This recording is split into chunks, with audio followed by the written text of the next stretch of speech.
how do we protect ourselves from the external influences, from the energy of other people, from the tiredness, from all those situations that are basically living our daily life and being able to cope with everything without having an influence, without being affected too much, which is extremely difficult as we are interacting. And in the moment we interact with other people, the moment we interact with other situations, it's inevitable that something is coming into contact with us. And so it's where we need to be very grounded to be able to deal with all the situations and also being able to remain faithful to ourselves.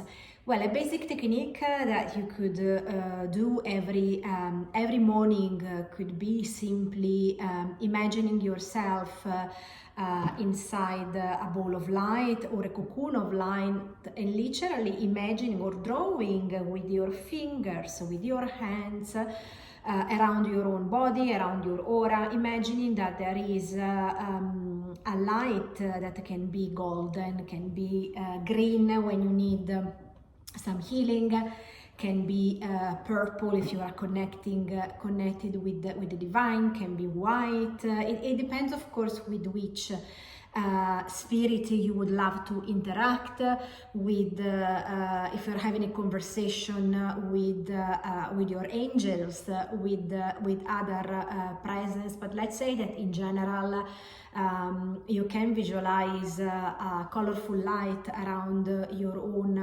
body, creating this cocoon, or imagine that a cocoon is coming down from the external parts of the earth and creating this area of protection around your body.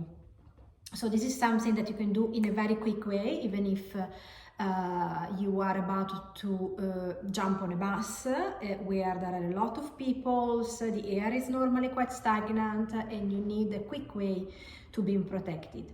A longer way could be to open the four main directions in the morning, but in that way you are simply opening a sacred space, which means that you are not specifically protecting yourself, but you are celebrating all the actions, good and bad, because there is no good and there is no bad. That's a judgment and the labeling of the mind.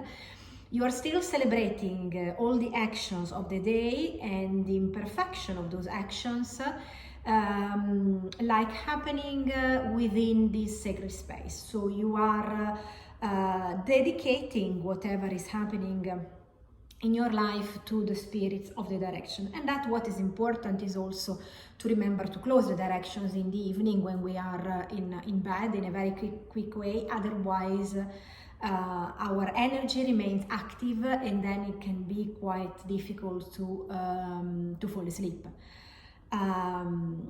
Then another way to protect yourself, it's visualizing yourself like a spectator, like externalizing yourself when you are interacting with other people.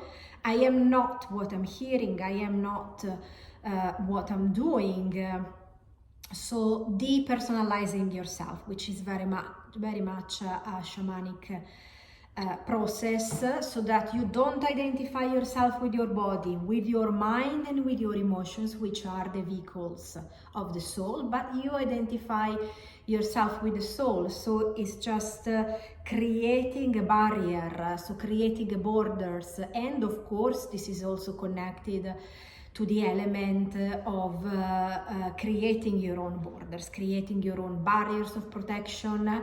So learning the art of saying no when you don't have time, when you don't have energy, when it's not the right person for you to interact, because it would mean for you then to be involved in extra time, in extra burning out. So it's absolutely fine and healthy to learn to say no. Or if you don't feel because you feel guilty, not yet, not right now. which is something that can also prevent you from the fact of feeling guilty because you are not interacting with a person in that moment. You are not helping a person in that moment. But a sentence that I also quite like recently inherited from one of my teachers is I'm sorry I'm not in the right archetype. I'm sorry I'm not in the right conditions in this moment to be able to listen to you, to be able to have an interaction with you. So just bear with me and come back another time, or I'll come back to you another time. So that at least we are not taking the risk of reacting, which is absolutely normal, which is what is normally happening, and instead of just having a reaction that is quite acid, is quite harsh on people, we just step back, and it's just like symbolically we are placing a hand towards, just let's say, stop, I'm not in the conditions at the moment. And this is another way to protect yourself, to protect your level of energy. Another way exactly would also be to recognize when you don't have enough energy for which you can stop in advance to be involved. Like, for example, also as a healer, when we need to heal other people, there may be times when we don't feel right, and when we are working with someone else and we need to heal, that of course when we are healing we are also receiving healing. But there might be occasions when we are not strong enough, our energy is not strong enough, or we are tired, and so we would expose ourselves to a level of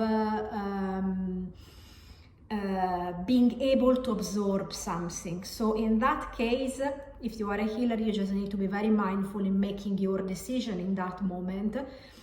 If you're fine and in interacting in a healing, or if it's okay for you to postpone for any reason and it's not in the something that you would do normally.